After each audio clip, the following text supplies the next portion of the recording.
VD. സതീശന്റെ പുനർജനി പദ്ധതിയിൽ Manappattu ഫൗണ്ടേഷനെതിരെയും CBI അന്വേഷണത്തിന് വിജിലൻസ് ശുപാർശ. പദ്ധതിക്കായി പിരിച്ച പണത്തിന് രേഖകൾ സൂക്ഷിച്ചിട്ടില്ലെന്ന് വിജിലൻസ് കണ്ടെത്തി. വിജിലൻസ് റിപ്പോർട്ടിന്റെ പകർപ്പ് റിപ്പോർട്ടറിന് ലഭിച്ചു. സിബിഐ അന്വേഷണത്തിൽ ഭയമില്ലെന്നും എല്ലാ രേഖകളും വിജിലൻസിന് നൽകിയതാണെന്നും മണപ്പാട്ട് ഫൗണ്ടേഷൻ സിഇഒ അമീർ അഹമ്മദ് പറഞ്ഞു. വിദേശ നാണ്യ വിനിമയ ചട്ടലംഘനം ചൂണ്ടിക്കാട്ടിയാണ് മണപ്പാട്ട് ഫൗണ്ടേഷനെതിരെയും സിബിഐ അന്വേഷണത്തിന് വിജിലൻസിന്റെ ശുപാർശ. പുനർജനി പദ്ധതിയുടെ കാലയളവിൽ 1.22 കോടി രൂപയാണ് മണപ്പാട്ട് ഫൗണ്ടേഷന്റെ FCRA അക്കൗണ്ടിലേക്ക് എത്തിയത്. വിദേശ രാജ്യങ്ങളിൽ നിന്നും സംഭാവനയെ സ്വീകരിച്ച തുകയിൽ പൊരുത്തക്കേടുണ്ടെന്നും വിജിലൻസ് കണ്ടെത്തിയിട്ടുണ്ട്. ഈ സാഹചര്യത്തിലാണ് വി.ഡി. സതീശനും അമീർ അഹമ്മദിനുമെതിരെ സിബിഐ അന്വേഷണത്തിന് വിജിലൻസിന്റെ ശുപാർശ.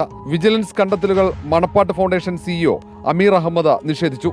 അബ്സല്യൂട്ട്ലി എവറിത്തിങ് ഇസ് ഇത് വിജിലൻസ് വന്ന് എല്ലാം ചെക്ക് ചെയ്ത് അതിൽ നിന്നുള്ള എല്ലാവിധ സംഗതികളും ചെക്ക് ചെയ്ത് അവർ സാറ്റിസ്ഫൈഡ് കണ്ടെത്താൻ കഴിഞ്ഞിട്ടില്ല എന്നാണ് വിജിലൻസ് പറയുന്നത് എന്ന് അവർ പറഞ്ഞു. എനിക്ക് അവർ എൻ്റെ അടുത്ത് വരട്ടെ. എന്തുകൊണ്ടെന്നാൽ ഞങ്ങളിത് കൊടുക്കാൻ എല്ലാ രേഖകളും കൊടുത്ത് അവർക്ക് ഒന്നുമില്ല. വി.ഡി. സതീശന്റെ അഭ്യർത്ഥനയെ തുടർന്നാണ് മണപ്പാട്ട് ഫൗണ്ടേഷന്റെ അക്കൗണ്ടിലേക്ക് പണം എത്തിയതെന്നാണ് വിജിലൻസിന്റെ നിഗമനം. അമീർ അഹമ്മദും വി.ഡി. സതീശനും ഗൂഢാലോചന നടത്തിയെന്നാണ് വിജിലൻസിന്റെ വാദം. 2025 ഏപ്രിൽ 30 മുഖ്യമന്ത്രിക്ക് ലഭിച്ച വിജിലൻസ് പ്രാഥമിക അന്വേഷണ റിപ്പോർട്ടിൽ ഇതുവരെ തുടർ നടപടികൾ ഉണ്ടായിട്ടില്ല. റിപ്പോർട്ടർ, തിരുവനന്തപുരം.